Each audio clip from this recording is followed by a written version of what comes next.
raise some Cain. You gotta raise some Cain.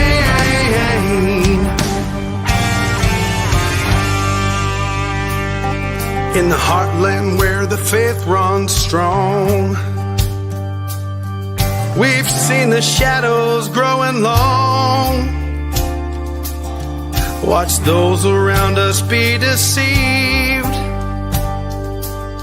Yeah, the fight is at our doors, no matter who we believe.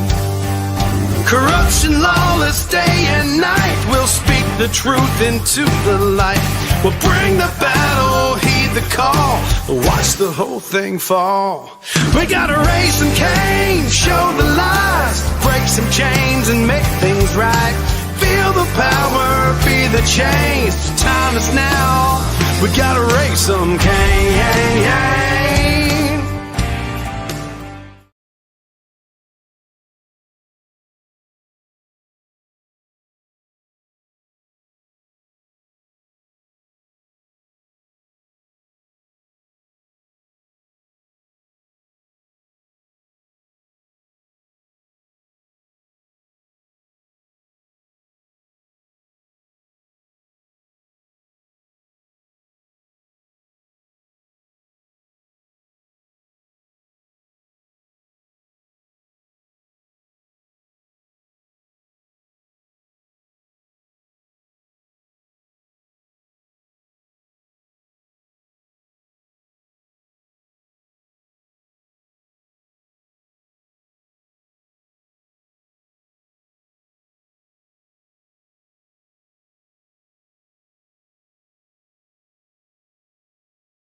Sorry about that. I just realized I had myself on mute this whole time. Can you guys hear me now? Can I get a check from the audience?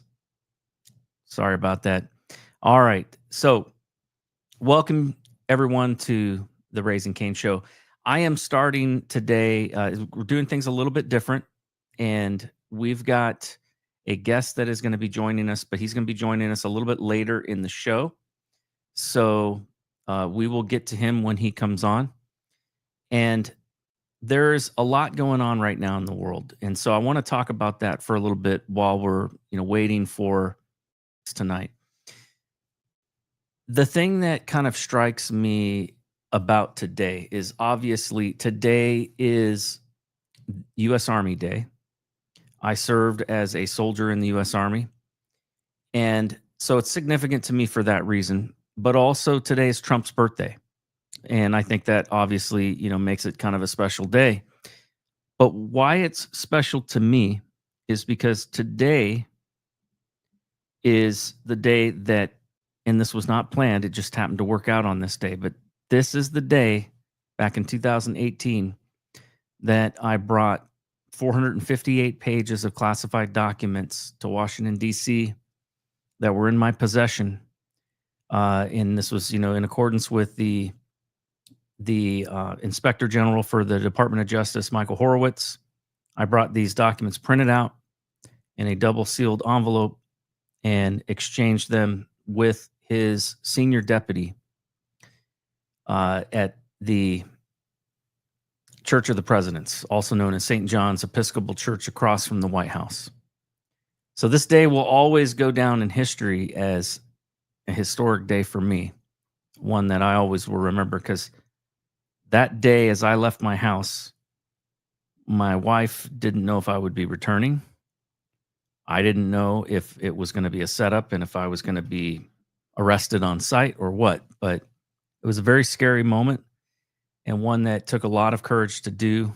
But ultimately, it resulted in Inspector General Horowitz reviewing the documents that I had and making a determination that they were a national security matter of urgent concern, and being given permission to take those documents and give them to both the House and Senate Intel committees. Unfortunately, the process took so long that the Democrats had taken over the House about 4 months after that disclosure, and Adam Schiff became the chair of the House Permanent Select Committee on Intelligence and basically buried the investigation and likely leaked that information to the FBI, because it was a month after that I was raided by the FBI and went through quite an ordeal of retaliation for my whistleblowing. But I have no regrets. I look at it, it was a pivotal moment in my life where I was challenged to do the right thing, and I passed the test. If I had it to do all over again, I would do it all over again because it was the right thing. But make no mistake, there were consequences that occurred to me, to my family, consequences that I hope I don't ever have to go through again. And that was namely being targeted by the FBI and having them come after me personally. Ultimately, that targeting continued even to just recently, back in December of last year, on the way out the door. I've seen evidence that the Biden administration saw to it that my clearance of 27 years got poisoned. And so basically, I no longer have a clearance. And so in a way, that's kind of a good thing, because it makes me a little bit more free. But it ultimately ended my 27-year career as a cybersecurity engineer. And I'm still working in that field, but not quite the same. Now I'm doing more of account management and sales. But just a little bit about what's going on in my life right now. So it has been a bit of a change, and it's kept me very busy. But tonight, the topic of tonight that we're going to be talking about, the name of the show is The New War Looms Large. And I have been hearing all kinds of different things about what has been going on between Israel and Iran. We see that, there has been, of course, escalations, in the Ukraine-Russia war. There's a whole lot going on in the world, and a lot of people are afraid. A lot of people are concerned that there's going to be, a third world war, that we're going to get dragged into it. And I hear a lot of people who are criticizing Israel for attacking Iran. I also hear other people saying that we need to separate our relationship from them. And I want to talk about that tonight. And I don't know, the guest that's coming on tonight, his name is David Gornoski. He's very libertarian leaning, and I think he's done some fine work. And so I've invited him on. I don't know where he stands on this issue, so we may end up on totally different sides of this, but I promise it'll be a respectful conversation, whatever the case, because I do think that we need to talk about this. There are things that have been going on in our culture, in our country, in our politics, and I've had some grave concerns over it. I had a Holocaust survivor guest on my show, I think last week, and it was just it was a really interesting topic of discussion. And we talked about a lot of things, and part of what we talked about is what has been changing and shifting within the conservative movement, with some people diehard supporters of Israel and other people claiming that they're not anti-Semites, but that they're just anti-Zionist. And so I hope to explore some of those controversies, some of those topics tonight, and to have an intellectual conversation about this. And to answer those that are in the chat, no, this is not pre-recorded. So the other interview that I had was, and that was because of just some of the timing of what he was, able to do. But tonight's is not. So let's talk about what's going on to begin with. So as you guys know, I'm sure you've heard the news. Israel fired quite a few missiles into and basically launched an attack on a preemptive strike on Iran, and it's important to note that they targeted, basically their mission was to destroy Iran's nuclear infrastructure, basically their ability to continue to develop a nuclear weapon. Now, some people think that this was foolhardy, or that this was uncalled for, or that this was illegal, or a whole lot of things. I personally believe, my belief on this is that it's a very difficult decision to make, but that due to the existential threat that Iran has made on Israel, including funding the attacks from Hamas, funding the attacks from Hezbollah up in Syria and Lebanon, and funding the attacks, also missiles that have been fired on Israel from the Houthis in Yemen. I think it's important to understand that the war has already been going, whether people want to admit it or not. Israel has already been at war, really, since the attack by Hamas on Israel. It has been nonstop, one attack after another. And there's a couple of things that I think are important that don't get a lot of coverage. So on April 13th, 2024, Iran launched a significant attack on Israel, codenamed Operation True Promise, in retaliation for a suspected Israeli strike on Iranian consul in Damascus. So the attack involved over 300 projectiles, including approximately 120 ballistic missiles, along with drones and cruise missiles.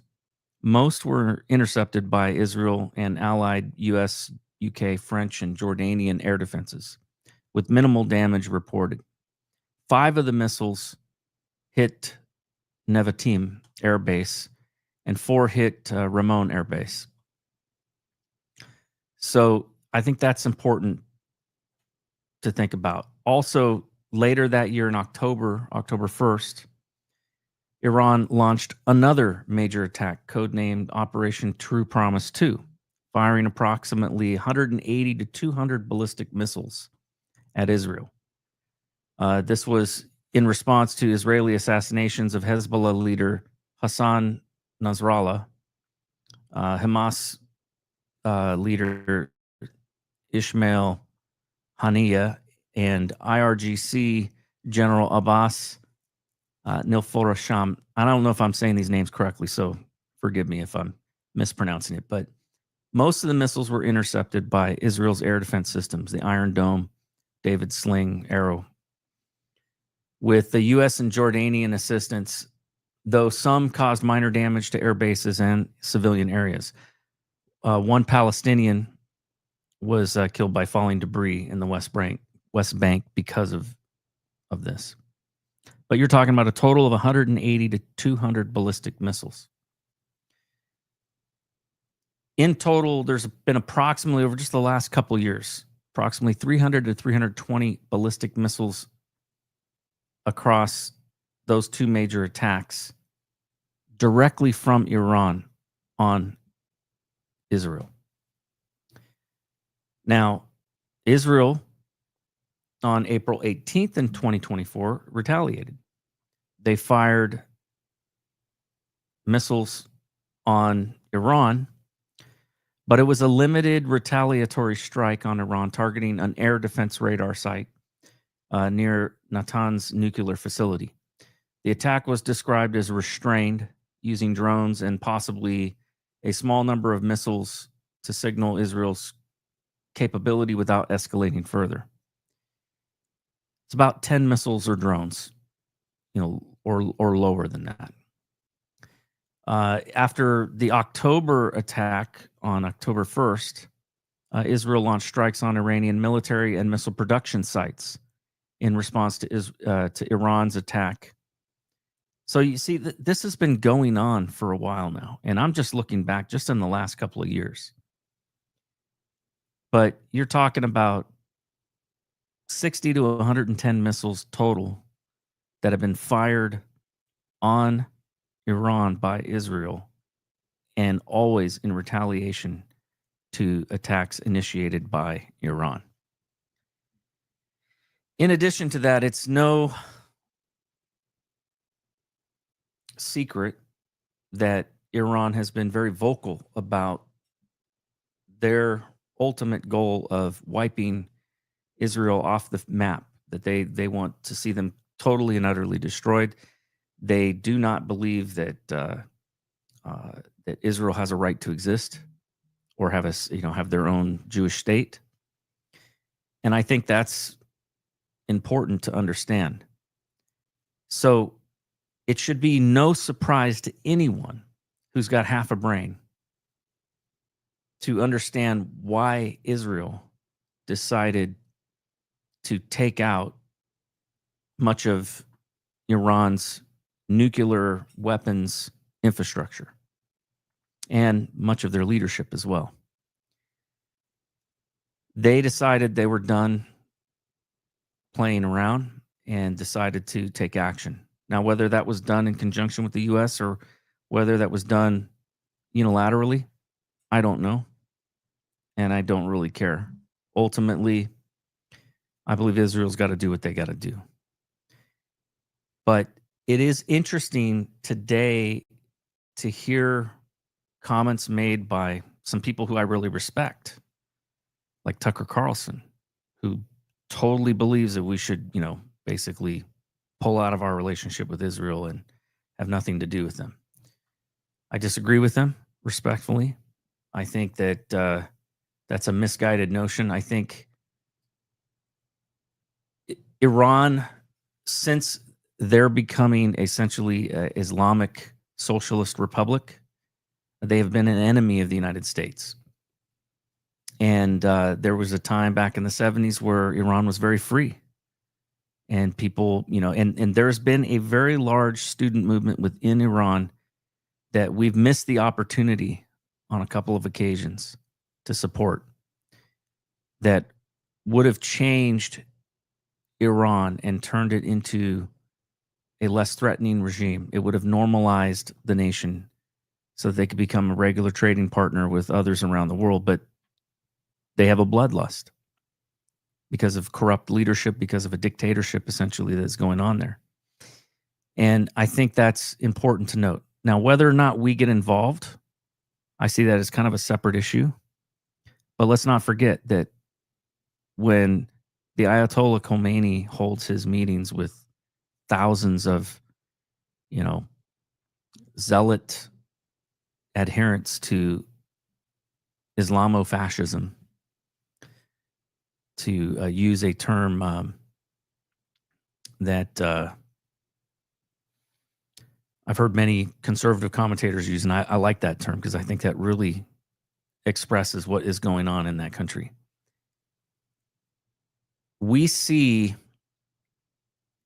they shout two things: death to America and death to Israel. So whether we want to admit it or not, the current regime, and be clear on this, not the people of Iran, but the current regime and those who support that regime, they are the enemy of not just Israel, but of the United States. And as the old saying goes, the enemy of my enemy, the enemy of my enemy is my friend. And I think we need to keep that in mind. It's interesting, too, because there's stories that have come out, of course, that the Saudi Arabian government immediately condemned the attack. But there's also other stories that are coming out that secretly, in hushed, private settings, they're relieved and they're glad that Israel attacked, because you're talking about essentially Iran being not just a threat to Israel. They're a threat. The current regime is a threat to Saudi Arabia because of what they're doing in Yemen and fueling the Houthis that have attacked Saudi Arabia multiple times. They're a threat to the whole region.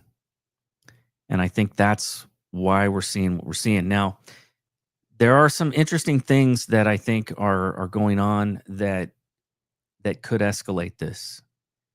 So one of the things that was it's kind of interesting, and I don't know how true this is, so I need to do my due diligence and kind of look into it, but there were some reports that this attack by Hamas, that happened,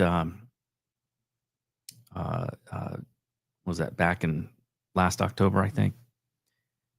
The attack that happened where they went in and kidnapped all of these Israelis and murdered and raped and beheaded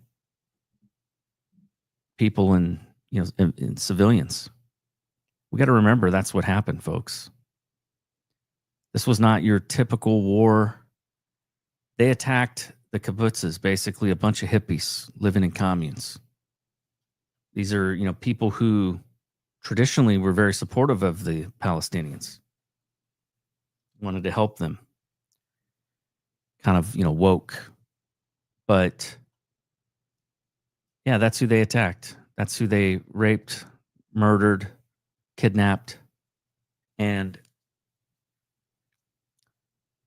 can we expect any different response by Israel than what they've been doing, basically going into Gaza to essentially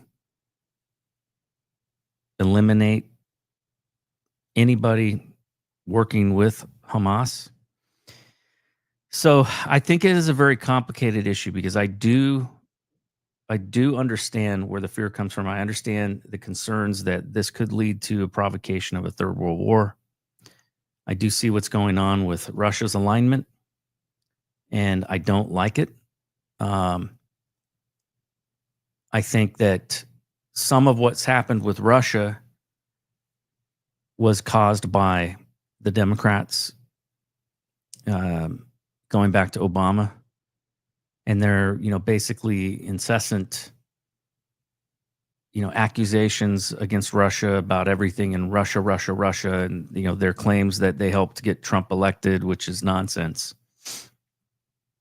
In fact, I saw internal documents within the FBI that proved that wrong, that Russia had really very little, if any, impact on the 2016 election. That was one of the documents I turned over. Not a classified document, by the way. But that just constant using Russia is like a means of, demonizing Trump. It pushed the relationship, out of any possibility of normalization.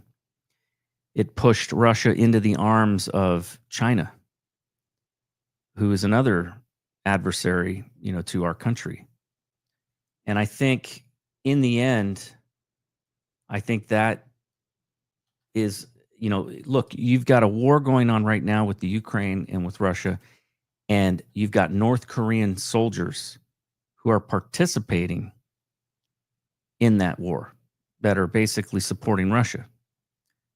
So, look, I like I said, I've got respect for Tucker Carlson. I think he's done a lot of good things for conservatives, but I think he's dead wrong on this. In fact, I'm just going to say it.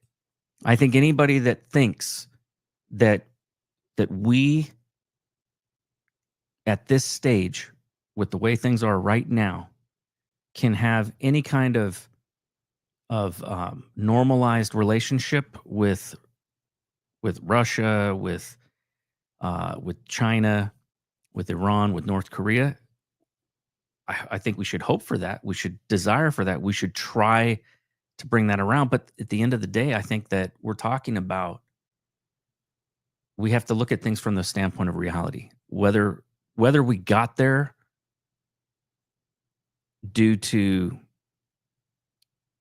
this administration or the previous doesn't really matter. The fact is we are where we are.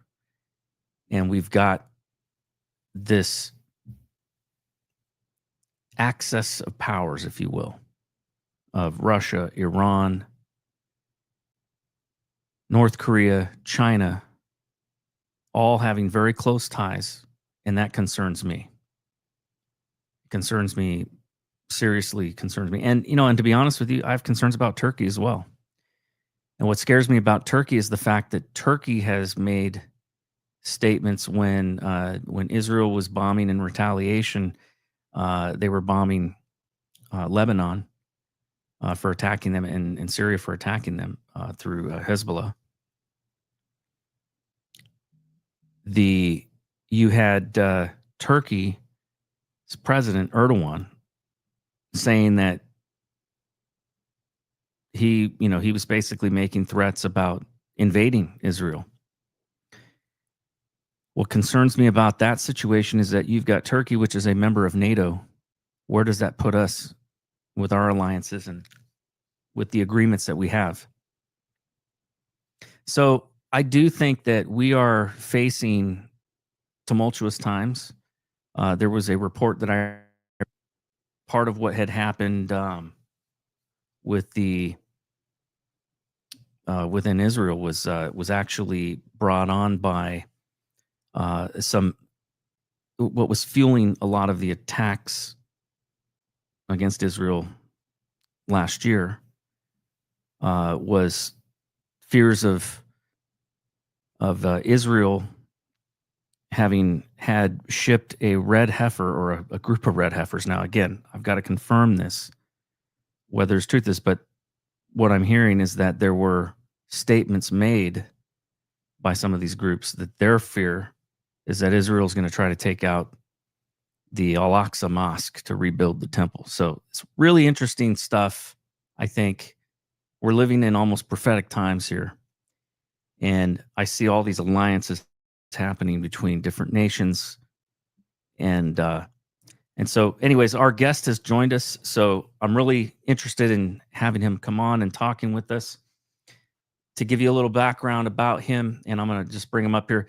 He's going to be not able to join us via video, but he'll be joining us via audio. So I'm going to go ahead and bring him on here. Please welcome to the show, David Gornoski. Hey, how you doing? It's great. Hey, David. Thanks. Great to have this time together. Yeah, thank you so much for joining. I'm really looking forward to talking to you. I know you've got quite an interesting background yourself. Folks, for those of you who don't know, David Gornoski's host of A Neighbor's Choice and Things Hidden. And as I mentioned earlier, the name of this episode or this show is called The New War Looms Large. And in our discussion, David brings his unique insights on global affairs, drawing from René Girard's mimetic theory to explore how human behavior, societal myths, and political dynamics are setting the stage for a new world conflict. So without further ado, David, I want to just I was kind of giving my take on things Yeah. before you got on, and I was laying out kind of what's happened over the last 2 years between Iran and Israel, including the attacks that occurred back in April 18th of 2000. Sorry, actually, it was April 13th in 2024 when Iran fired missiles on Israel directly, and then Israel retaliated. And then October 1st, they fired additional missiles, and then Israel retaliated. And then, of course, there was the all of the support from Iran that has been funding Hezbollah and Hamas and the Houthis. And there's so much going on in that part of the world today. But we've got some interesting alliances that have also taken place, and between Russia and Iran, between China and in Russia, and you got North Korea now involved up in the Ukraine in fighting on behalf of Russia. It's just the weirdest thing in terms of bedfellows that are working together. And at the same time, you've got NATO, which I have concerns about Turkey and their involvement in NATO. They've been kind of on the fence with some things with Russia, wanting to, they were involved, of course, in I think trying to bring about regime change in Syria. And so there's so much going on. And my concerns are that Erdogan, of course, is extremely anti-Israel and has made, some pretty provocative comments after the Israel was retaliating against Syria and Lebanon. So starting kind of with that, I'm curious to get your take on things and what your understanding is of that part of the world and the geopolitics that are going on there today. Well, first of all, I wanted to say thanks for having on my co-host, our chief science advisor, Dr. Yu. That was fantastic. Yeah, he's awesome. And he's, I always say, the problems we have, they're not that hard to solve. We don't need a rocket scientist, but just in case, joining us tonight is Dr. Yu, because he'll get it all worked out. But really, I've been watching this Iran thing. I started writing political commentary, back in political commentary on worldnetdaily.com, which is a Christian news site. It's not as prominent, but back in the day, it was the place to be. Before you had. A lot of these other sites. It was Ann Coulter, Pat Buchanan, and all these big heavyweights. Chuck Norris. I got to know Chuck Norris back then when I was writing there, because he was one of the columnists. I think he put his column out on Monday or Friday. I can't remember. But, they've been talking about going to war with Iran since, my whole life. And, I know before, decades they've been doing this. And, the story that we're always given for the to digest is always kind of what we call a storyline. It's kind of like pro wrestling. You got Undertaker, who's a dark wizard, versus Mankind, who's a guy that got out of the mental asylum. And that's the story for the audience, right? But there's always another story. It may be that it may be that Undertaker and Mankind are having a match because Vince McMahon has said, one of these guys is going to take off, or I'm firing one of them because I can't afford this right now. That's the real story. You see what I mean? And so that's how it works with foreign policy too, I believe, is that, these stories that we get so nice, there's the good guys and then there's the bad guys. That's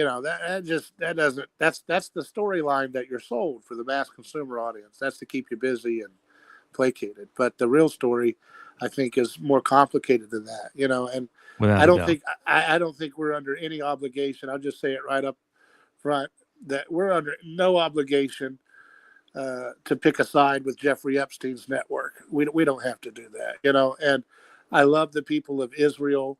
I've been to Israel. I have friends over in Israel.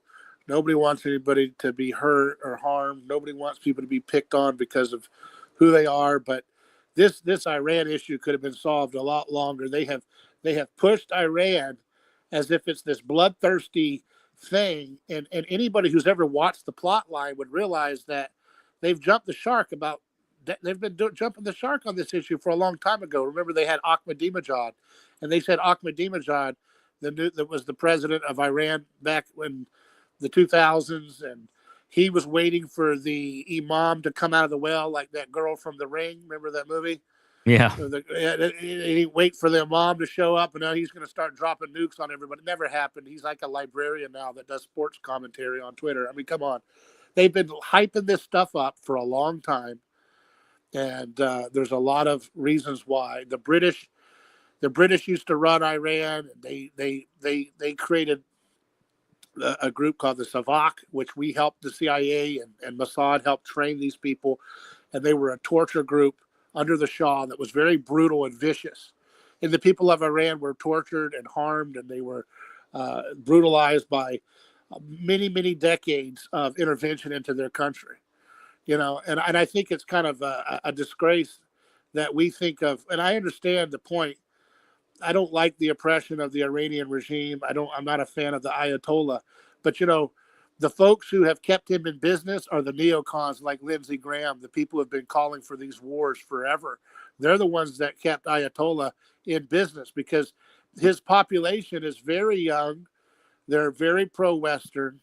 They're very savvy people. These are young people that, I just saw a video of people going out to cafe in Iran. These people are not sitting there, picking a goat for a date tonight. These are people who are very sophisticated people, by and large, very nuanced culture. These are not people that you can easily demonize. Well, I guess they've tried, but they try to say, well, just a little bit of we'll just take out their dictator and they'll just be so thankful for whoever we put in. Maybe we'll put in somebody who was a former Al-Qaeda guy like we did in Syria. They'll just be so thankful for that. That doesn't work. We don't have the right to pick who another country can have as their leader. We do have a right to protect our interests, but our interests are not in the Middle East. The founding fathers would be ashamed of us for what we're putting up with when they said no entangling alliances. No, John Quincy Adams said, we are the well-wishers of liberty around the world, but we go not abroad in search of monsters to destroy. And let me tell you, Iran is a monster that we should not even be thinking about trying to destroy. And so I'm glad to know that Trump has said that he's not going to support any offensive measures as of now, I guess, with Israel and what they're doing there. But, this is something that could easily be solved through diplomacy. I can't think of a more treacherous thing to try to, you bring someone to a peace talk and then you use that as a pretense to sucker them into an opportunity to kill the very people that you were supposed to be having a peace talk with. I think Trump doesn't really want to have anything to do with this. I think he's surrounded by a lot of lobbyists, a lot of, the Senate, the House is very much, going to support whatever Bibi Netanyahu and the Likud party want. They put the Israel flag out in their offices almost more often than the American flag. If you look at Rick Scott, other folks like that. And so, he's kind of in a bind. He knows that it's reckless to be drawn into some kind of entanglement with his country because it's never easy. Like the neocons have always promised it'll be a cakewalk. They promised that even back every war you can imagine. Neocons and warmongers have promised a cakewalk. So you bring up a good point that I think we have to keep in mind with any of these kinds of conflicts that going on around the world that where the U.S. could possibly get involved. And I certainly think this has been the case in the Ukraine. I think this will be the case. It was certainly the case in Syria and the war that was going on there with Iraq. I mean, every conflict that we've gone all the way back to Vietnam. It is clear that there are those in this country, particularly within the State Department, within the CIA, within the Joint Chiefs of Staff, that, and within a lot of the massive defense contractors that like war. That's their bread and butter. They make a lot of money off of it. And not just money off of the war, but the construction contracts afterwards, as we saw happen with, after Iraq war with Halliburton and whatnot. This is exactly what Eisenhower warned about when he, gave his, his going away speech, and basically he said that, this is where the term military industrial complex came from, out of his mouth. Yeah. And he warned that he feared. I thought he had a very balanced point, though. He kind of showed something that oftentimes we hear about, that part about the military industrial complex that would sue rather for peace, they would sue for war because it's more profitable. Yeah. But the other side to that conversation, which I think kind of balances it out, is that he acknowledged that World War II revealed something to us, which is that we could not be caught flat-footed and drawn into a war if another world war happened, where we have to turn our car factories into bomb making or tank factories. And, it's like we had to basically transform industry to support the war effort.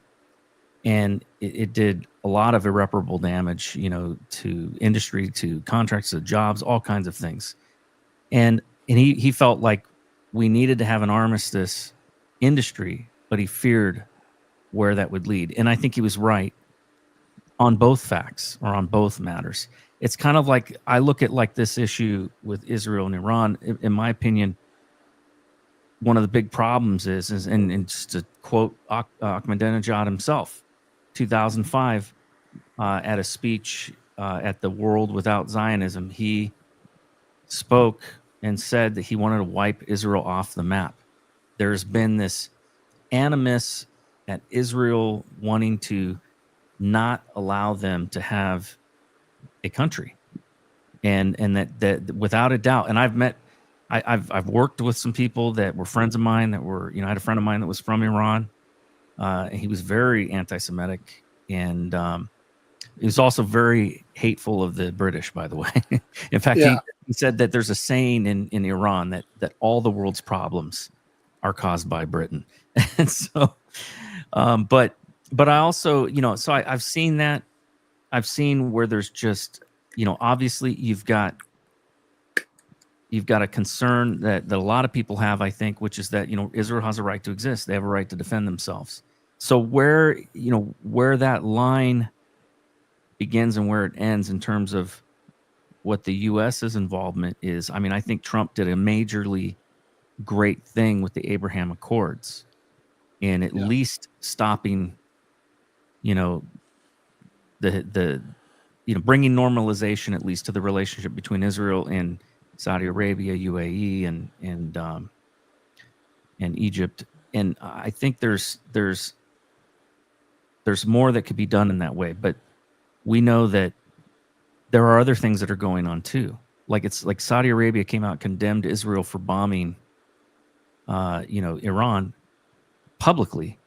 But there are reports coming out that privately they were like grateful that they bombed them, because they see the threat of Iran getting a nuclear weapon as just as much a threat to them as it is Israel, because they're funding the Houthis in Yemen, who are striking Saudi Arabia. So you're right. It's a very complicated mess that we're dealing with there. Yeah, that's why the founders were wiser than Benjamin Netanyahu, in terms of who we should listen to. Netanyahu is Israel first. He is not America first. And Sure. he's been, you remember United Nations, his speech with Iraq and all this. He has always had an endless list of enemies that he wants our boys to go fight for and do the heavy lifting. And his war record has diminished us and our economy. If you want to see why, McDonald's takes you about an hour to get your order done now, it's because of this diminishment of our culture, our sense of hope.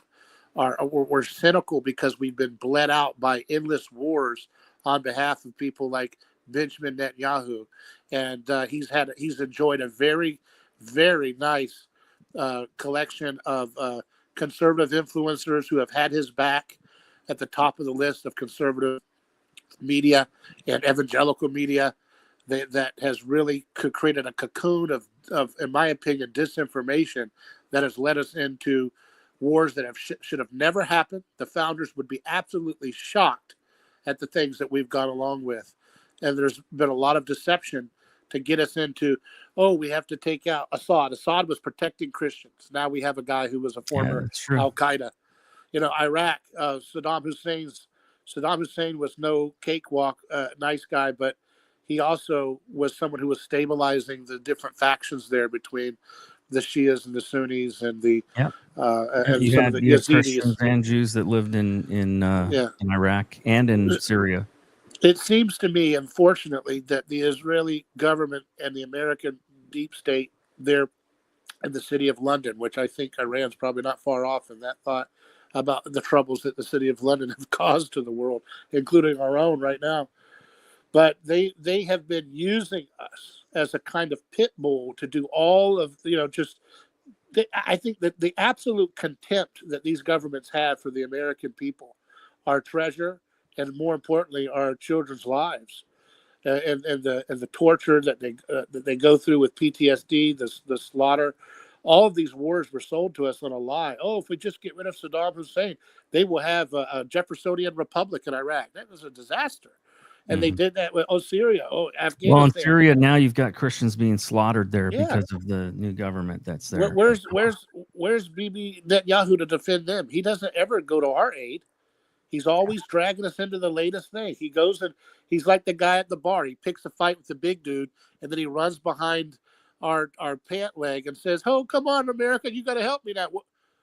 Well, stop picking fights you can't finish. Stop using our children and our grandchildren.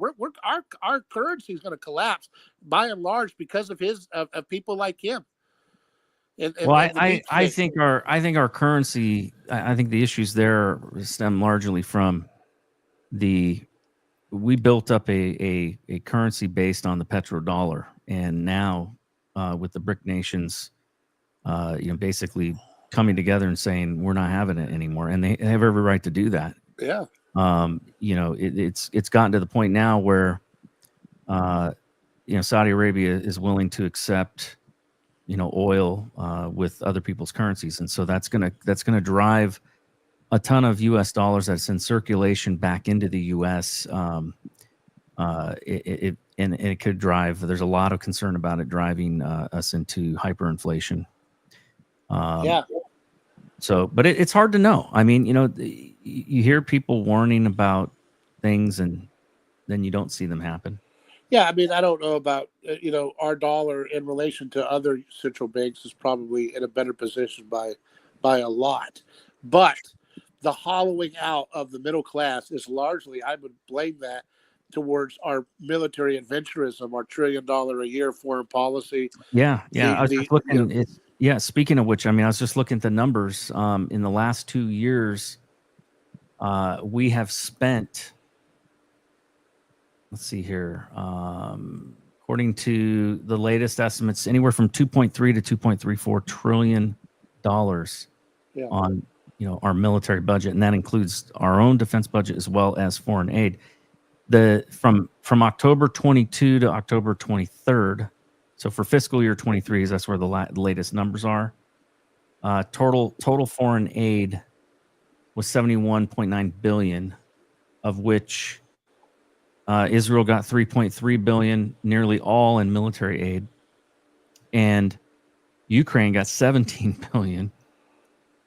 Of course, you've got sitting senators going over there and basically working kind of against what Trump is saying. Of course, speaking of Lindsey Graham. When you said they sent over the red heifer, I thought you were talking about Victoria Nuland for a second. Yeah, no. So but okay. So that's the reason I brought that up is because I hope to get into that a little bit. Let's talk about that for a minute.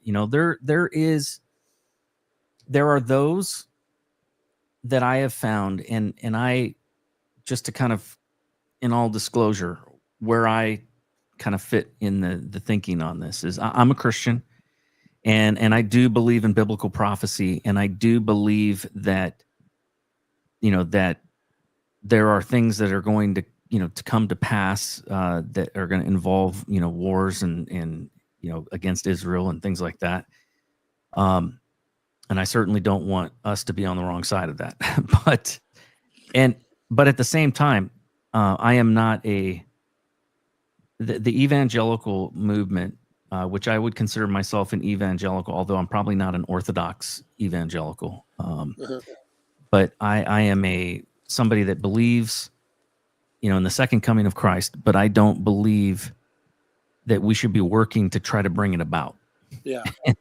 And without a doubt, there are those within evangelical circles, specifically those that are part of the political movement, that do think that that basically they are kind of aligning their decisions and things like that on the basis of how they interpret biblical prophecy and kind of the end of the world scenario, or the last days as they call it, and they believe that they're just going to be raptured out of here, and so they want to bring that about. Yeah. I don't believe that. I think we'll be here through the hard times until the end, and so I would rather, there's a scripture that talks about that God is patiently waiting in order to bring in the full amount of those that are His, and I would rather God be patient, and I would rather there be mercy right before judgment. And so I would rather see God hold off so that more people can come to know His Son Christ. And so that's kind of where the perspective that I come from. But I do see what is happening right now in Israel, and I can't help but notice all of the things that seem to be aligning with biblical prophecy. Yeah. Do you think that view and those views of things drive the the support for Israel, and drive the even the kind of pro-military stance that a lot of folks have?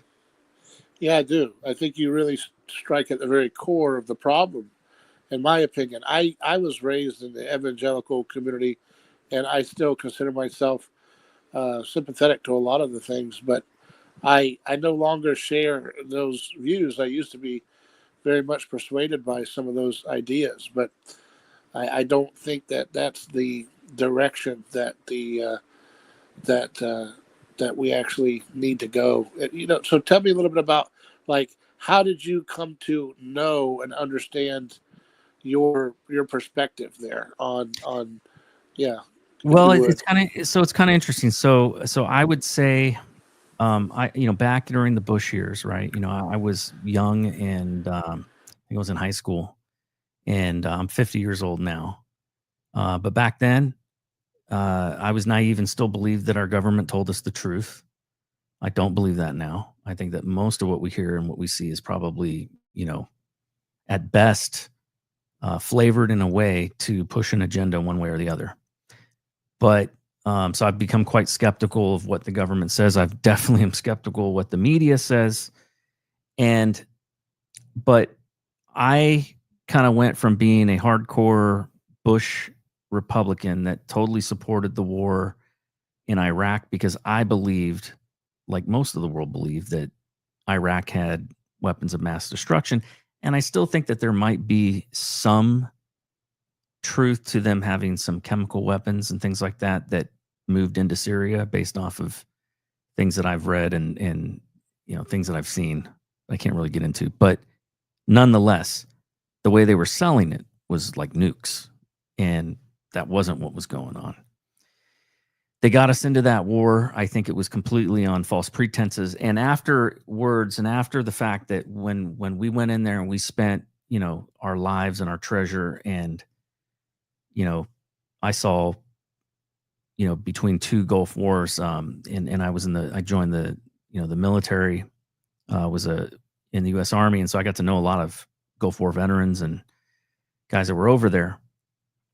But I saw just the irreparable damage done to the human psyche that war does. So I have no desire for war if it can be at all avoided, because nobody comes out of conflict and combat the same.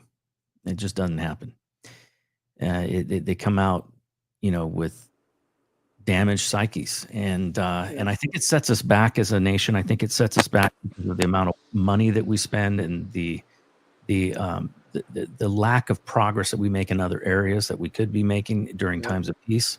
So I am not for war, but during that time period of where I was really kind of coming face to face with the lies that I had been fed by the kind of neocons, I left the Republican Party and actually became a full-fledged card-carrying libertarian.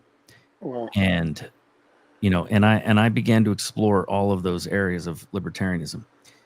And after about 2 years of that, or 3 years of that, I realized that there were some major problems in some of the philosophies that libertarians had as well. And so for a while there, I was kind of like, I voted Republican, but I kind of held my nose and voted Republican. And then Trump came along, and he was kind of, for me, at first I didn't like him because of his style. He's just very bombastic and kind of in your face, and he says things that trigger people, and they just, you don't expect a politician to say.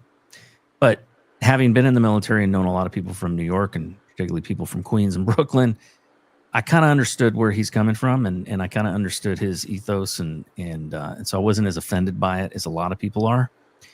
But I also read his book, The Art of the Deal, and I realized that a lot of what he does that is kind of like political posturing that is just over the top is really designed to get an advantage in negotiations. Yeah. By kind of asking for what he knows he's not going to get, but it shifts the goalposts, right, so that he gets more of what he wants. And so understanding that, I don't feel threatened by Trump, but a lot of people do, especially Democrats in particular. But what I did appreciate about him was the fact that what he said he was going to do, he did, or he at least made an effort to do. He seemed to be a more honest politician than anything I've ever seen. And which is kind of funny, because that's the exact opposite of what Democrats see him as. They think he's this, Satan incarnate. But I really do think that he is, when he says something, he means it. And I think that he changes his position because it's politically convenient, and he sees, he's a businessman. He approaches it from that standpoint. I don't agree with everything that he does. Like, I did not agree with the way that COVID was handled. I don't know how in the world you could push forward while Trump he made it very clear he was not for mandates. He created an opportunity for Democrats, had they, should they get in power, which they did through cheating, I believe, but he created an opportunity where they were able to basically do irreparable harm to the American people. Yeah. So those are some of the things that I the fast tracking of vaccines, and even his unwillingness to go, after, plenty of evidence came out later, to go and say, hey, his lack of ability to say, what, I screwed up, I made a mistake. That bothers me. But I can understand why he is unwilling to do that, because then, ultimately in the world of politics, and I ran for office, so I kind of understand. I don't agree with it, and that's probably why I didn't win, but there's a way there's a way you can thread that needle, I think, but it takes a lot of talent. That's hard for people to apologize, but in kind of a way that just kind of is a Teflon thing. It doesn't really destroy your momentum politically, but Trump's, he's not. Yeah. So in the end, basically, I kind of went full circle, and I'm not by any means a neocon, but I have become much more of a realist, and realizing that there's a balance between, like, and believe me, if anybody knows about the corruption of our intelligence community, it's me. I was a federal whistleblower in 2018 against the FBI for covering up Hillary Clinton's crimes, and was retaliated against by the FBI. Wow. Worked for NSA, was read on. Was that to with Benghazi? Yeah, Benghazi involved. Involved Benghazi. Involved. Wasn't that? What was the whole deal there? It was a CIA thing running. Yeah, so they were running. Yeah, they were running guns through Libya, and those guns, by the way, so that came out of the you had money going from the Clinton Foundation directly to the head spokesman for the Muslim Brotherhood in Egypt months prior to the supposed video that caused the uprising. Now, that uprising was CIA driven. Yeah. And the guns that were provided were all to remove Assad. And the guns that were provided to essentially terrorists that created ISIS was all, thanks to our CIA and State Department. But yeah, Mark Turi. What's that? Sorry. Mark Turi was the gun dealer that came up with the idea of basically selling guns to the Qataris, and the Qataris could then sell guns to the Syrian rebels because we couldn't legally do it. So it was kind of like a triangular trade thing. And he got nixed from it, and Hillary Clinton took over and included Stinger missiles because it was only supposed to be small arms. And then ultimately some of those Stinger missiles, disappeared and made their way into Afghanistan. Ended up getting used against, Americans.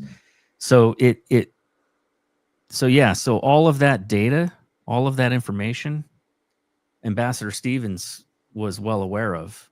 And so the allegation is that Hillary Clinton basically let the embassy burn while troops she gave a stand down order. And that I know for a fact, she gave a stand down order to, we had guys that were within 30 minutes of there. We had drones in the air that were armed. We had a lot that we could have done, but because she wanted to clean him up, huh? Him up. Yep. She wanted to make sure his silence. Just like Building 7 had to be demolished, right? Yeah, and I'll be honest with you, it's like, so my opinions and views have changed a lot. So there was time where I thought that anybody that considered that our government had anything to do with 9/11, that they were a tinfoil hat wearing lunatic. Now, I'm not so sure.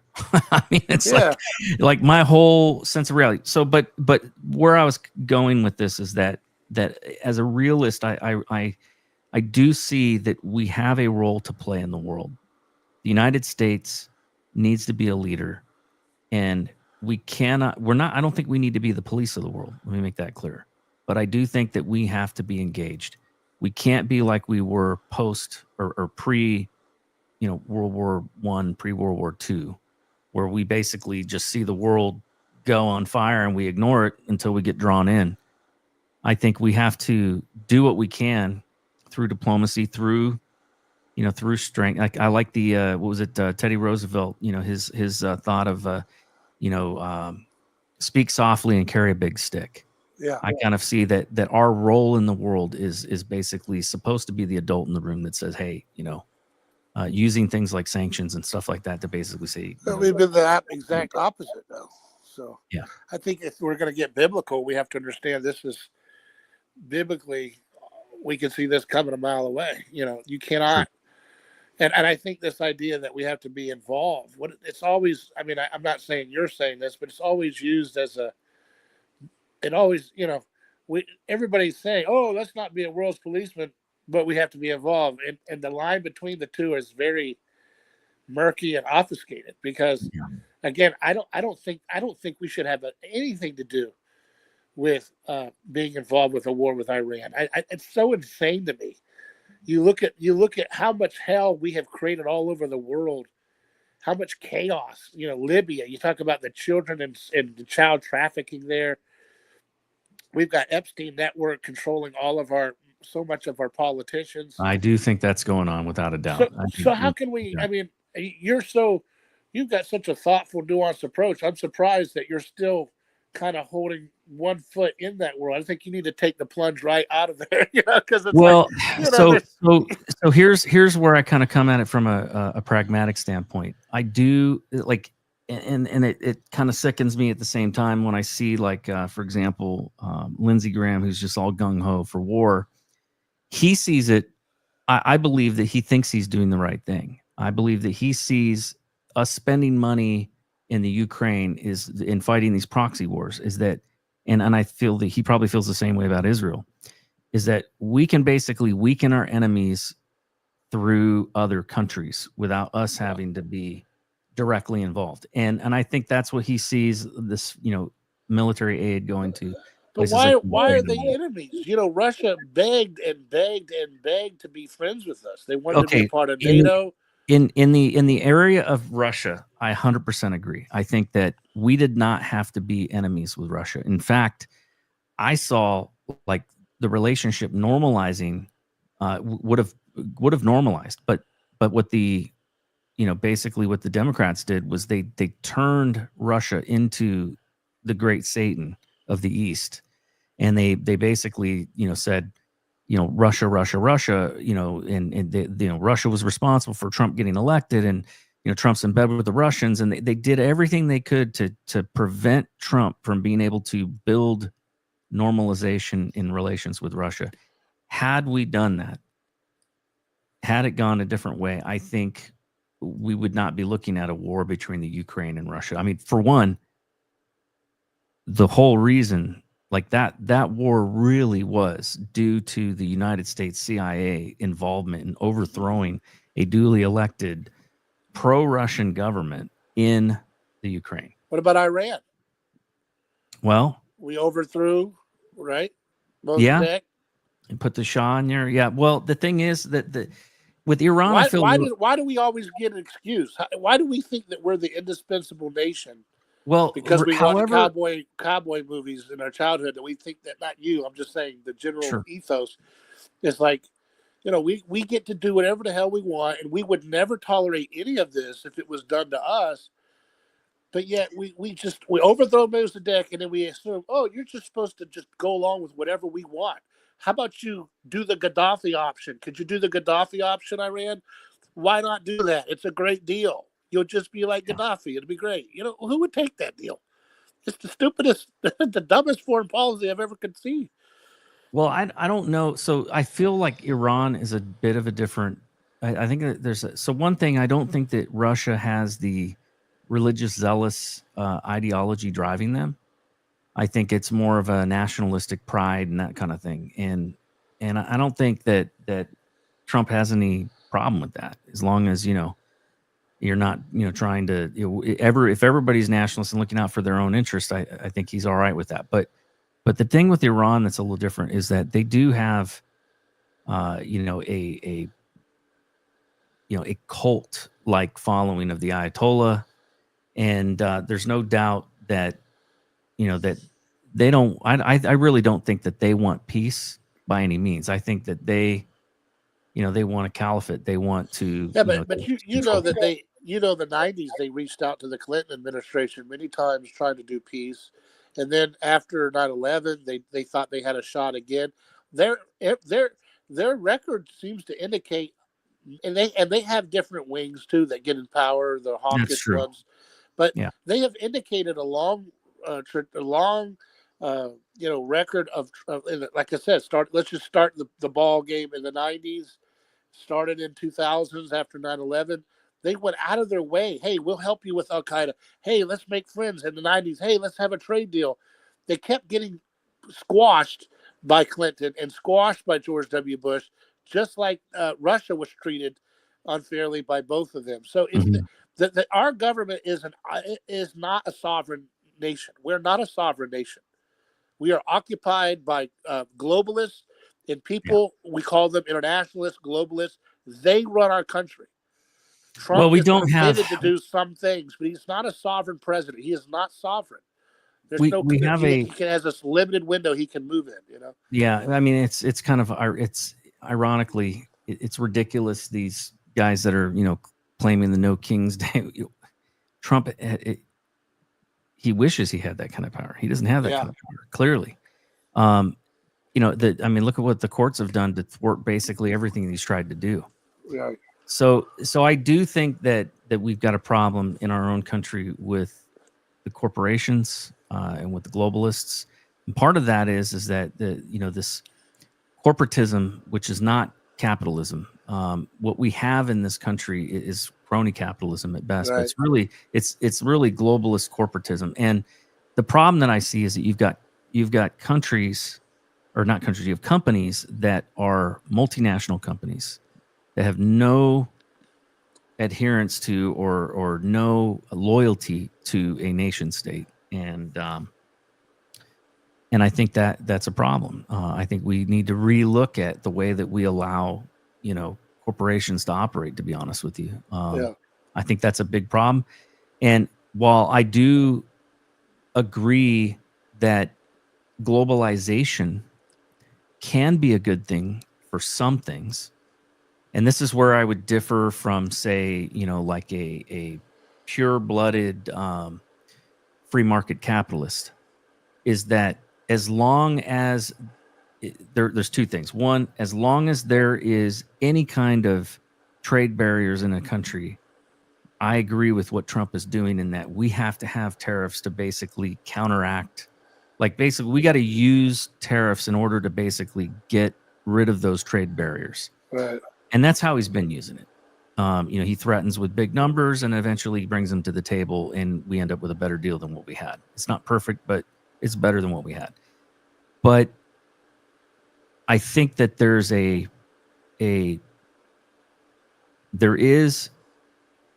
need to protect certain industries within the United States. And this is where that balance, like I was talking about, that Eisenhower had, right? Eisenhower said, hey, look, I don't like this idea of, an armistice industry because I think that ultimately they're going to sue for war, because it's more profitable. He said, but I also believe that we need an armistice industry.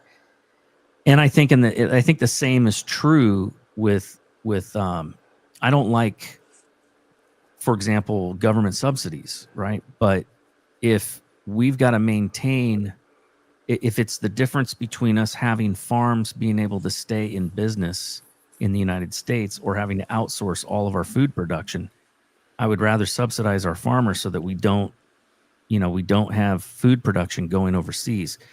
Just like chip manufacturing or medicine manufacturing in China, I see there are national security implications. So there needs to be a certain steel manufacturing, oil production. We need to have enough of those things here in our own country that we're not threatened and by another nation, and another nation can't just basically strong arm us into whatever it is that they want. So that's kind of how I see that. There's a strategic value to us maintaining a certain level of industry here, and it may require us to do things that I don't particularly care for, like subsidies and farm bills and things like that. So I've got mixed feelings about it. Like I said, I've come kind of full circle on some things, and have come back to kind of a middle ground of realizing that there's a balance there somewhere, and I don't know what the answer is, but I know that the neocons. Can you imagine if we had have made trade deal with Iran? It would be fine. They would be trading with us just like Vietnam. So that brings that's a very good point. If we had a trade deal with Iran, let's say that we were Iran's, one of their biggest trading partners. Do you think that maybe we would have a little bit of influence over their relationship with Israel? They wouldn't. They would have a financial interest in staying out of war. Yeah. And so that's a very good point. And maybe that is what we need to be looking at.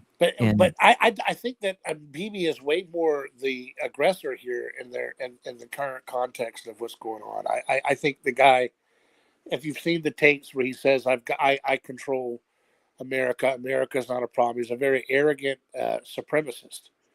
He's an ethno-supremacist by far. He obviously views our soldiers' lives as subhuman because he doesn't care about the dignity of our boys like he cares about his kids and his family and his country.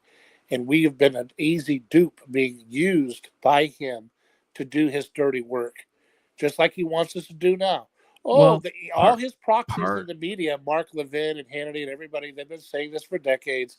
Oh, we just want to make them not have a nuclear program. We don't want to have war with them.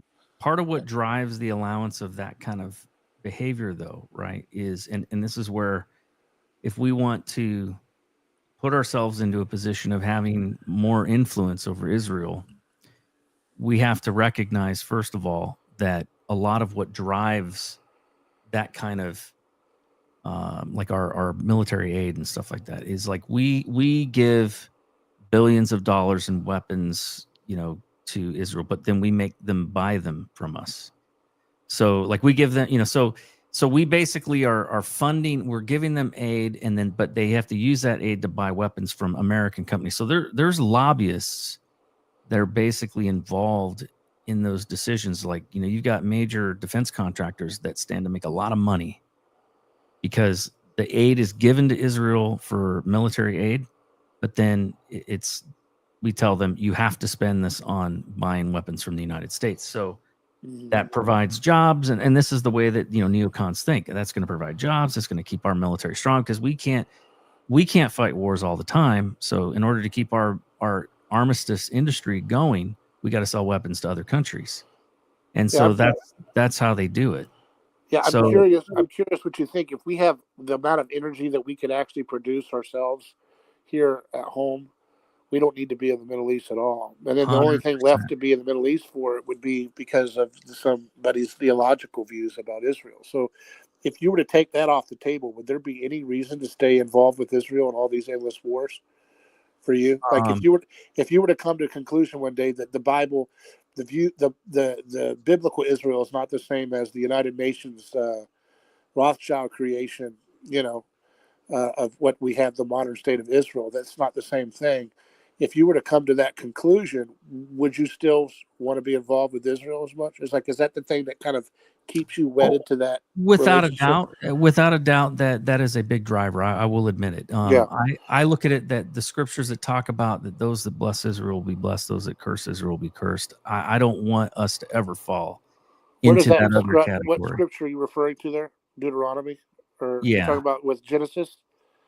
When he talks about Abraham blessing the seed of Abraham? Yes, and I realize that includes the Arabs because they're also the seed of Abraham. And you know that in Galatians, Paul deals with that issue directly. He says that it was seeds, not seeds. So he's referring to the inheritor of that blessing as Jesus Christ, the seed of Abraham.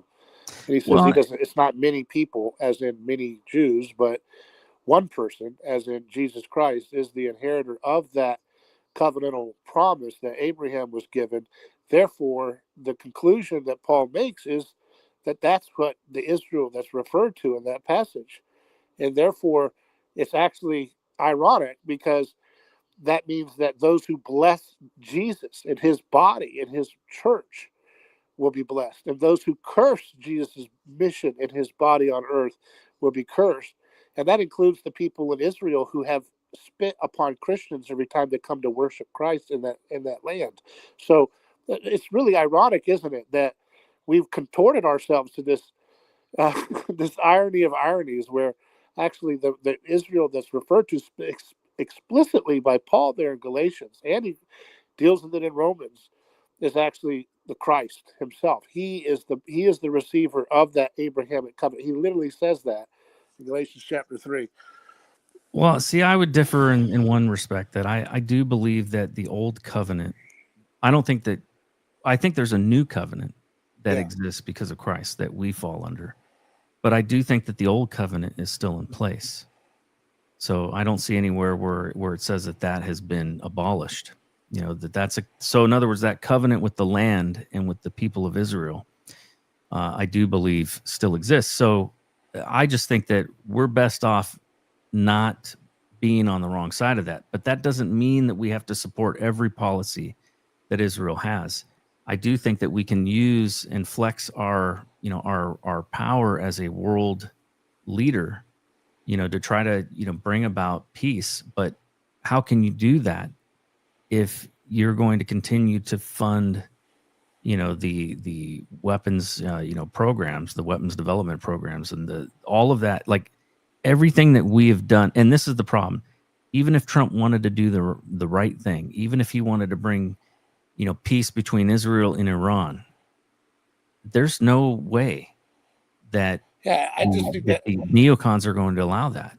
And I think you've touched upon the biggest problem that needs to be dealt with, which is the theological problem. I think that once people realize that they've made some mistakes there in their understanding and their interpretation of those passages, they don't have to be held in perpetual Stockholm syndrome with the neocons and the warmongers that have used people's good intentions and desire to follow God. They've used and exploited that to make them useful useful for their perpetual war voting bloc, which has been very nice for the Republican Party and the Democrats for a long time now. But that's the issue. That's the theological issue that needs to be dealt with. And I'm sure you're familiar with Schofield, right? And the whole story about how that interpretation of that promise was actually inserted by Schofield, who had dubious funding. We know who he was funded by if we go back and look. The guy was funded by internationalist Zionists who had Untmeyer was one of them in New York City. He was part of the Lotus Club, I think it was the name of it. This is not good old this is not good old home religion here. This is not good deep theological backing that backs Schofield. Schofield was a known serial fraudster. He abandoned his family. The dude was a dubious person, didn't have any theological training.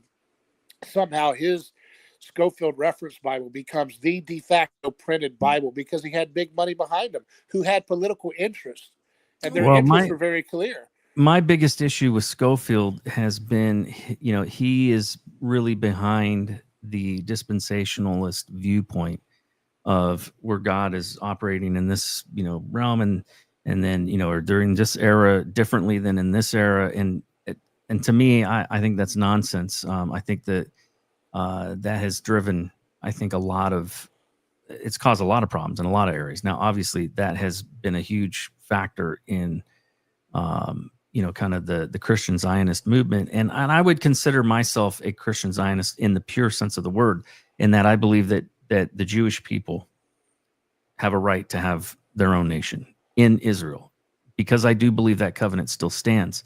The archaeological evidence alone is overwhelming.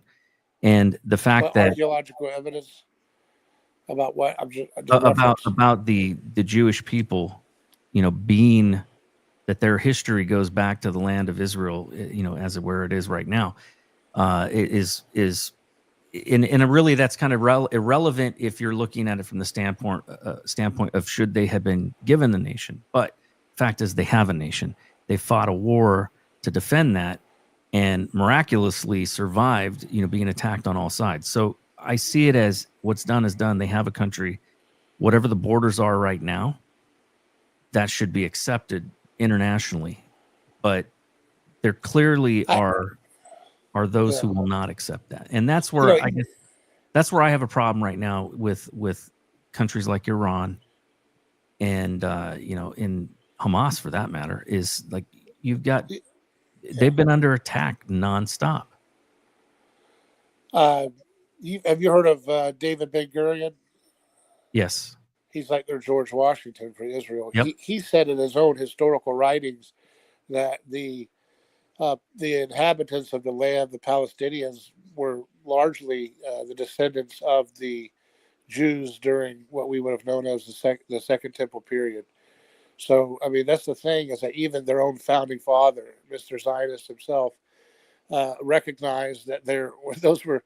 And then you look into other scholarship, including, you're probably familiar with Shlomo Sand. Have you heard of him? He's a historian, and he documents. No, I have not. He's an Israeli. He lives over there, and he documents that there's not a lot of evidence, really, historically, for this mass expulsion of the Jewish people from their land by the Romans in 70 AD. A lot of them, some of them may have gone to Rome because there was a lot of mercantile, travel in that Mediterranean.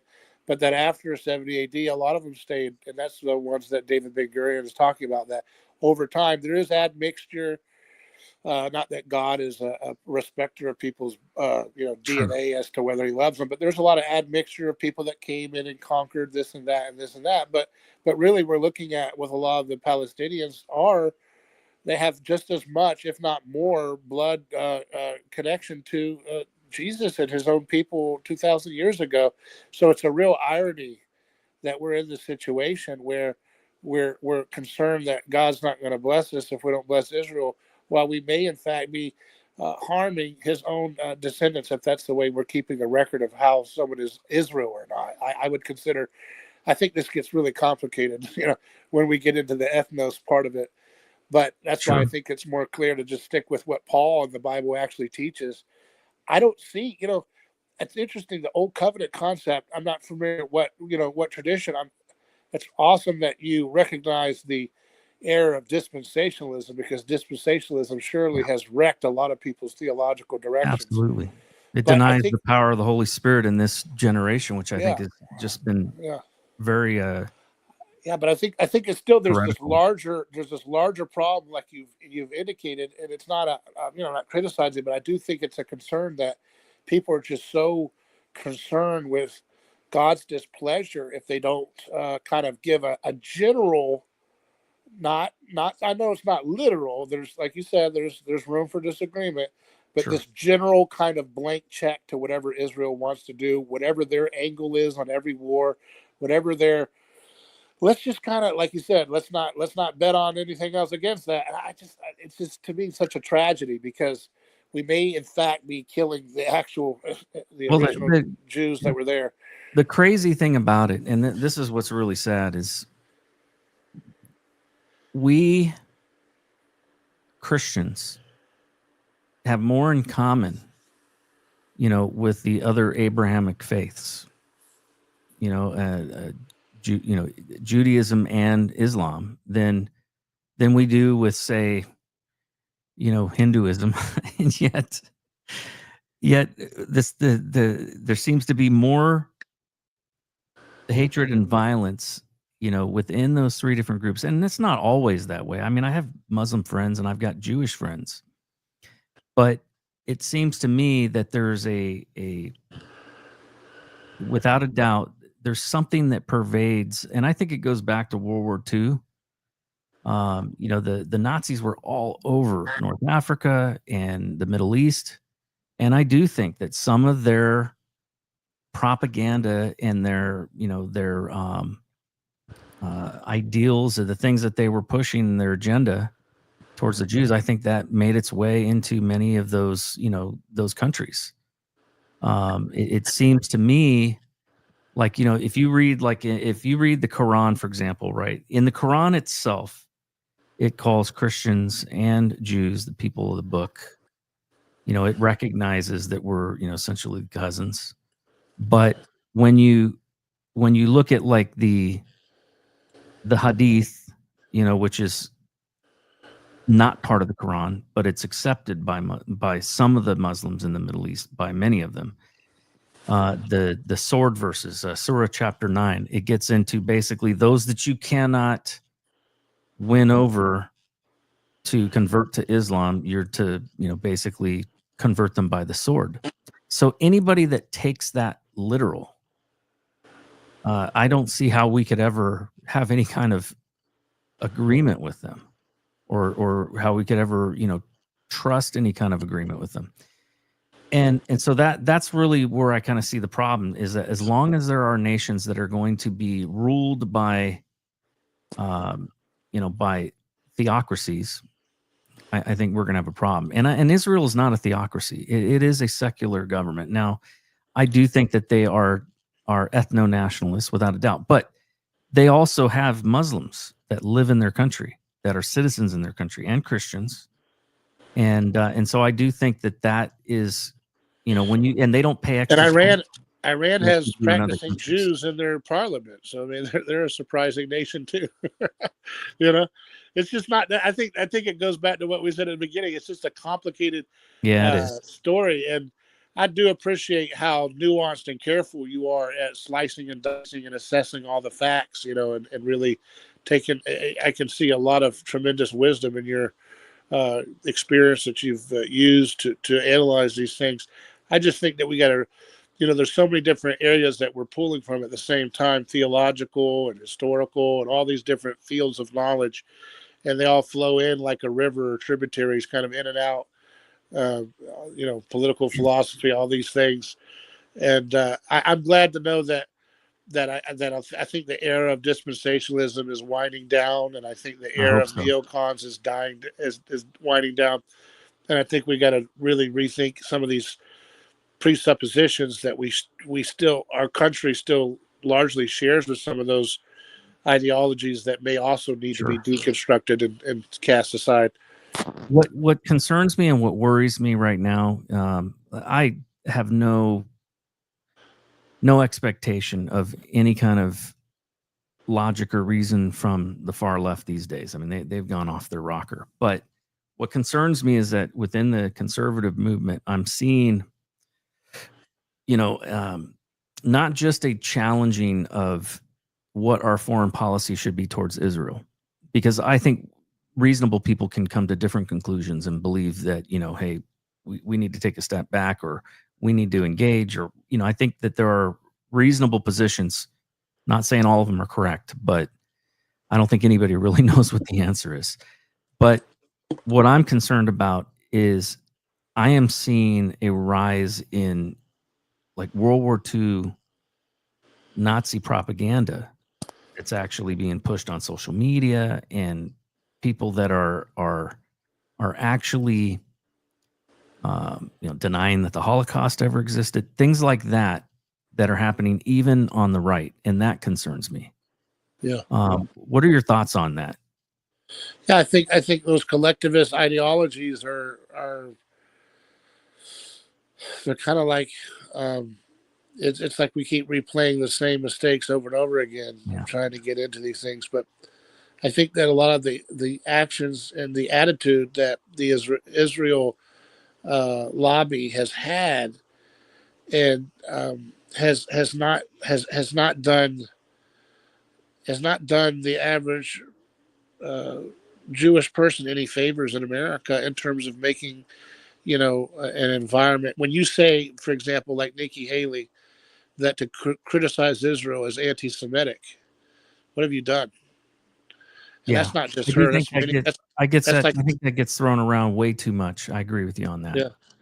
And then when you have ADL coming after Elon and trying to they have to cut a deal with him to allow him to have advertisers. I mean, that stuff like that, that kind of that attitude is not very much. And then you have this attitude of trying to chill free speech, pass some of these state laws where if you advocate for a boycott of Israel. Yeah, have you heard that? If you I think in Florida, it's like if you advocate for boycotting Israel in any way, you're banned from having any kind of contracts with the state of Florida. Like what is that? I don't know. I guess someone's afraid that they're going to get cursed by God or something. Well, that's cancel culture is what it is, and I think we have to be very careful about that. All that does though is stoke it gives fuel to anti-Semitism to become a violent reaction. So, well, and on that note, so that's an important distinction too. I think that we've got to make as a Christian. That the Bible itself has a long history of periods of time where the majority of the Jewish people, the Hebrew people, were clearly not following God. We're worshiping pagan idols. We're sacrificing children, and God punished them. And then there were times where they returned to righteousness, and God blessed them.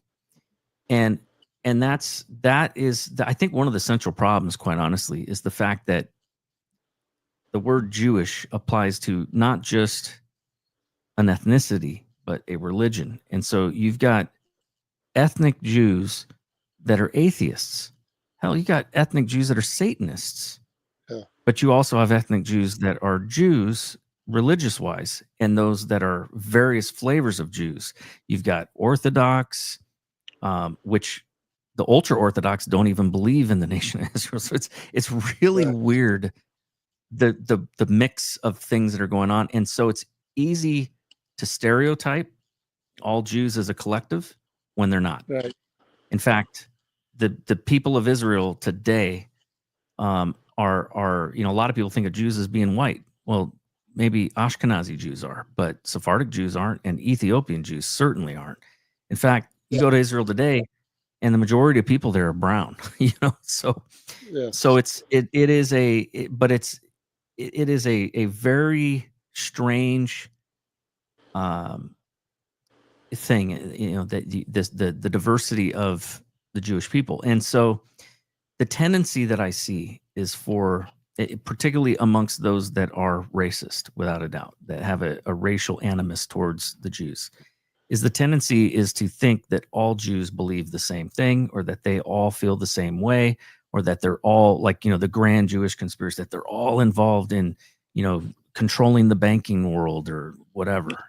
And that's just not the truth. The fact is that you've got a lot of Jews that are corrupt, slime buckets that are ethnically Jew, but they are not righteous Jews, but in any way. They're atheists or Satanists or worse. And in the same respect, you got a lot of white people that are the same way as well. And so it seems like every ethnicity has some type of mafia of some sort. That's right. That That's kind true. of coordinates its own kind of ethnic, network advantages.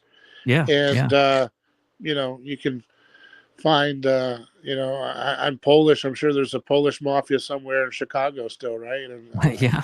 Well, hey, what was it? Remember that show that they were doing for a while there? It was on the Amish Mafia. Yeah. So, like every group has. I would say probably not all ethnic mafias are equally as effective and powerful as others. So that is true. That is so true. And I think being able to talk about that is what's necessary for adults to actually, like you said, have an adult conversation. Yeah, without a doubt. Christians should be able to lead that, by the way. And I think I agree. hopefully we're trying that in this moment right now, is to try to lead, like, how to have an intelligent adult conversation where you don't just react in hysterics either way, to say that, there's this big problem with white, a rise of white, supremacy or anti-Semitism. Well, again, that's painting in a broad stroke too, because there's a lot of, people who identify as Jewish who have been, disparaging whites as beneath them for a long time too. So it goes both ways, and that's why being able to have an, everybody wants to get black or white about these things and just say, I think paint with colors that doesn't work. Yeah, I mean, this is the condition of the human race that has been a problem since the fall of Adam and Eve, right? So the sinful nature. One could look at what Trump is doing with illegal aliens, and I'm sure everybody wants to see illegal aliens, go back to their country, and if they're going to come back here the right way. But at the same time, it doesn't negate the fact that I know people who are here illegally. I've met them, and many of them are very good people that came here because they were told a lie by a previous administration. And so, and they've moved their family here, and they've made a life here, and they've started, a business here, and they are productive members of society, not on the public dole. So I do think it's a lot more nuanced and complicated than the way that, unfortunately, politics tends to lay things out. Right. And so I do at the same time, I feel that same kind of like concern, right, about, being overly collectivist, if you will, in any way, including even in our nationalism. Even though I would say that when it comes to the U.S. Constitution, I actually see the U.S. Constitution, and this is my personal opinion, but I see it as a divine work. I think that God inspired those men who wrote it. And, not on the level of the scripture, right? Yeah. I mean, you think on level of scripture? I don't think it's canon, but I mean, I think it's the best form of government that mankind has ever seen, and I think that was God inspired for them. Yeah. I do kind of have a leaning towards American exceptionalism, and on that note, by the way, of the Old Covenant and New Covenant, I even think that there may be. I think some of our founders believed that America was, in fact, the new covenant promised. I think it's in Ezekiel, where it promises, a new covenant that God would make with them, where they would live in a land that would be protected by bodies of water on both sides of it, that it would be separated by a large river. And some people, the British, they had this idea called British Israelism, where they believed that, the new covenant was Britain. That's why they had the lion and the unicorn, because the lion was representative of Judah and the unicorn was representative of Ephraim. And and the idea is in this covenant was that God would bring basically Judah and Israel back together. Some of the early Americans believed America was that land because of, a country that's, not surrounded by enemies, that has oceans between it and its enemies, and has, a large river dividing it.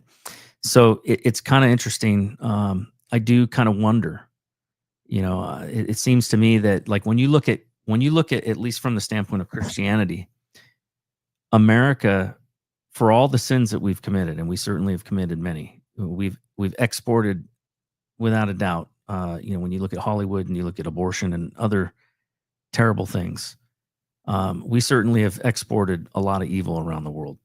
CIA has done a lot of damage around the world, but at the same time, you could say that, like, I think the United States is far more generous than any other nation on the planet in terms of like coming to the aid of other nations. And we certainly have spread Christianity, far and wide. And I think, like 80% of the world's missionaries, come from, or at least at one point, I don't know if it's still the case, but come from United States. And so I think that there's been a very special mission that, that has come about as the result of America being created. So I have to believe that God had some sort of special purpose for our nation, and I don't think it's over. And that's where I have hope, and I think that's where you and I both agree, is that there are things that we need to be doing as a Christian nation. And I don't believe for 1 minute that we were. Certainly, there's going to be people who are secular. There's going to be people who are of different religions, but without a doubt, I think that our nation is founded on biblical Christian principles. And I think we have a calling, to be a light in the world, to be a light shining on the hill. And so that's the part of American exceptionalism that I hold to, and, and that holds my loyalty, to my nation, if you will.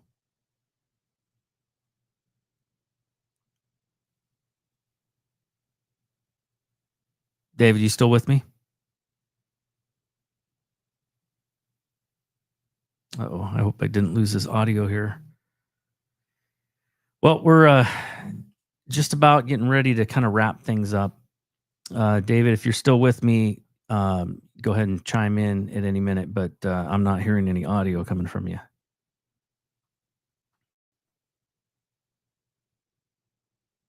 Could be we've got some bad weather here. I'm hoping it's not that.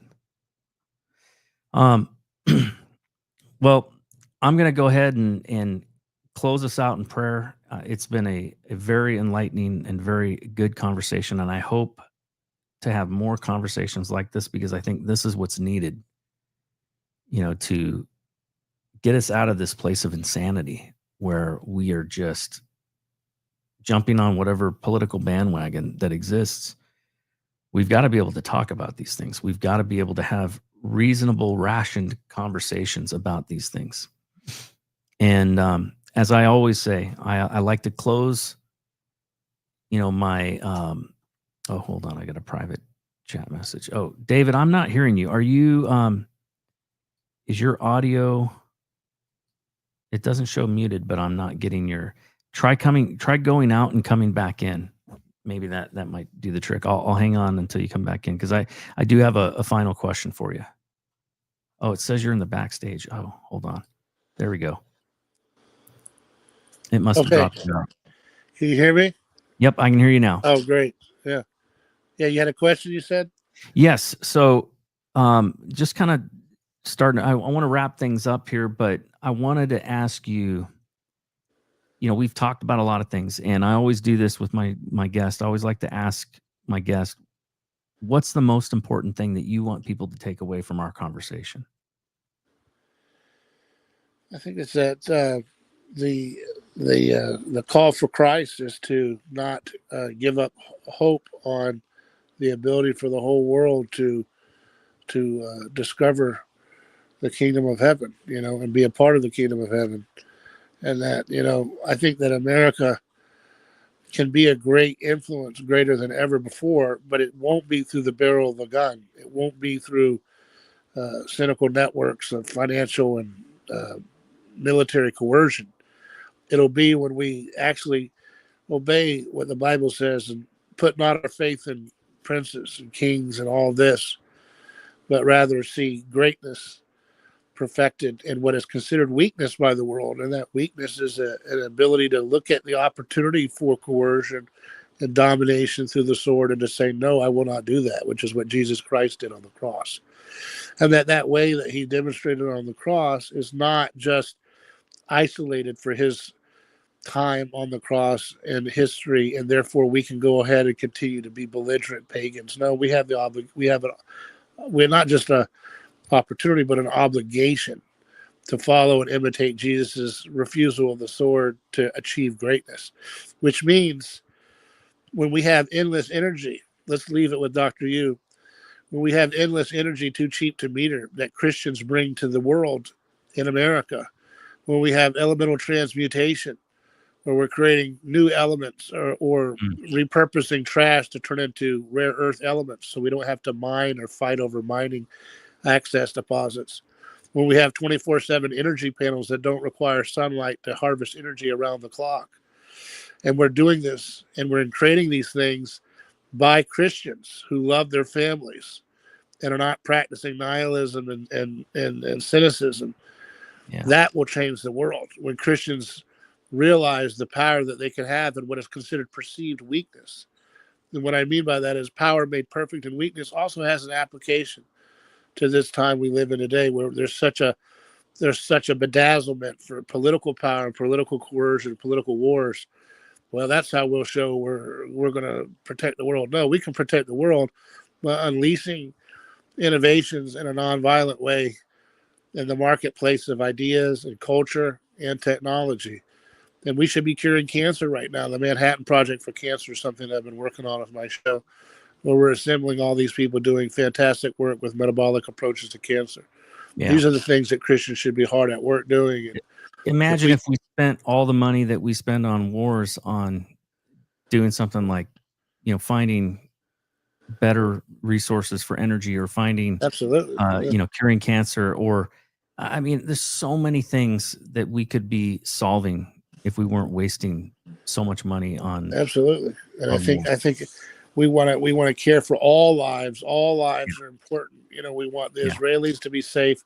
We don't want Gazans to be killed. We don't want Iranians to be killed. We want Iranians to experience the love of Christ, and we want them to enjoy the same cures for cancer that we do, and not feel like they have to live in resentment that we act like we're going to run the world for them. They need to they need to see the humility that Christ demonstrated if we're going to be Christians. And there's something too that I want to acknowledge, and that is that in the Old Testament, right? It does say, I think Psalms 122:6, it says, "Pray for the peace of Jerusalem. May those who love you be secure." But in First Timothy 2:1-2, it says, "I urge then, first of all, that petitions, prayers, intercessions, and thanksgiving be made for all people, for kings and all those in authority, that we may live peaceful and quiet lives in all goodness and holiness." That ultimately should be our desire and our goal. It should never be to see bloodshed and war. It should never be, to see one nation even rise over another. In fact, the scriptures even talk about that we should not delight in the demise of our enemies even. Yeah, the old covenant, if you say that's still continuing, then there's a history of God using Persia to chasten Israel when it goes in its wayward ways, like Epstein Island stuff. So who knows what God's doing? That is true. And although it does say, woe to God does use people to discipline his children, but it also woe to those who he uses, because it never ends up well for them. Yeah, well, that sounds like what's going on right now in front of our eyes for both nations. Huh? Yeah. Well, I'm going to end us in prayer. And I want to thank you so much for coming on. I appreciate the candor and the conversation. I think this is good. This is the kind of stuff that needs to happen. It's the stuff that to me, I think brings solutions rather than continued, problems. Yeah, I think what we did today was a very unique conversation. You don't hear this in conservative or Christian media much, so that was good. No, definitely not. Yeah. So, Heavenly Father, Lord, I just thank you so much, Lord, for what you are doing right now, Lord, in America. It seems like there are people waking up, Lord. There are people that are seeing the truth. There are people who are realizing that not everything they hear on the media, not everything they see in social media, and certainly not everything their government tells them is true. And God, I do pray that you would reveal the truth. And I pray, God, for peace between Israel and its neighbors, for peace between Russia and the Ukraine, for peace between all of the nations of the earth, Lord, so that we can live quiet lives and not have to be dealing with the kinds of problems that come from war. Lord, I pray for all of those who have served in the military, especially. God, I lift them up and ask that you would bring healing to those that have been scarred from war. I know too many of them. And God, we lift up this nation to you and its leadership, especially, God. We have a special purpose on this planet, I believe, to be a light of freedom and of liberty and of hope. And I pray that we will be that again. Lord, that right now we need to take care of our own. We need to take care of our own nation and kind of fix some of our problems here, but that soon we will be able to hold that light up high to be an example for others. And I just ask that, Lord, for our nation. I ask for revival, true revival, for people's hearts to be called back to you. We ask that in Jesus' name. Amen. Amen.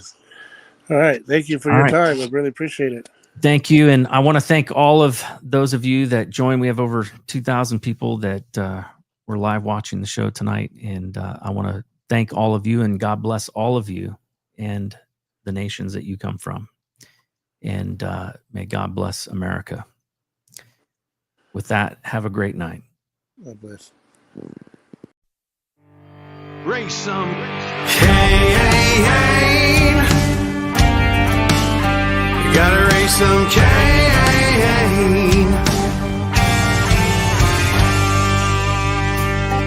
In the heartland where the faith runs strong, we've seen the shadows growing long. Watch those around us be deceived. Yeah, the fight is at our doors, no matter who we believe. Corruption, lawless day and night, we'll speak the truth into the light. We'll bring the battle, heed the call, watch the whole thing fall. We gotta raise some Cain, show the lies, break some chains and make things right. Feel the power, be the change, time is now. We gotta raise some Cain.